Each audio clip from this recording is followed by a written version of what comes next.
Public has experienced ridicule, abuse, and even false arrest for exercising their First Amendment rights at City Council meetings.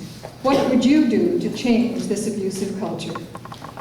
Well, first of all, I would listen to the public, and I would add more time, and I would follow the law. There are laws in place that govern public speaking, and that's all you have to do, folks. It's not difficult.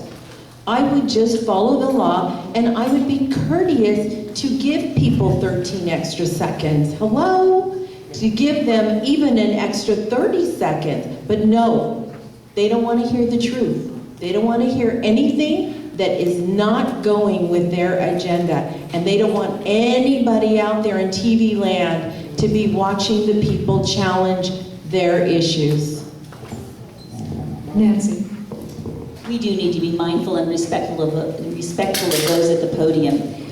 This is our chance to be in a participative democracy. It's our 3 minutes to get up and speak. So that is our time, and we should all, the city council and mayor and all those up on the dais should be very respectful. They should be attentive, and they should be listening to folks as they come up. Oftentimes I look up on the dais and I see some folks looking at their phones and doing other items while people are speaking. That is very discourteous, very disrespectful. When we are sitting on the dais, we need to acknowledge the folks, we need to look at them, we need to listen to them and respect them.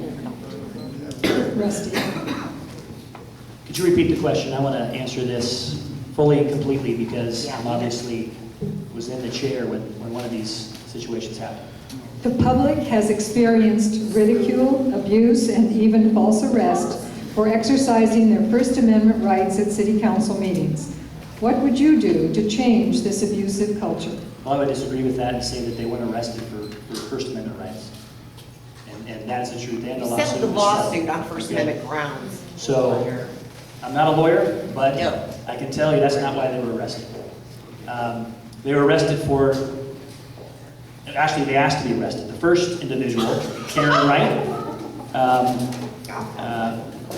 I'm not even going to go there because it wasn't under my watch. Well, can you take it to the next step, and what would you do to change this? So those are two occurrences in, for me, 9 years on the dais. 2 occurrences in 9 years, okay? One of those individuals was a decorum issue.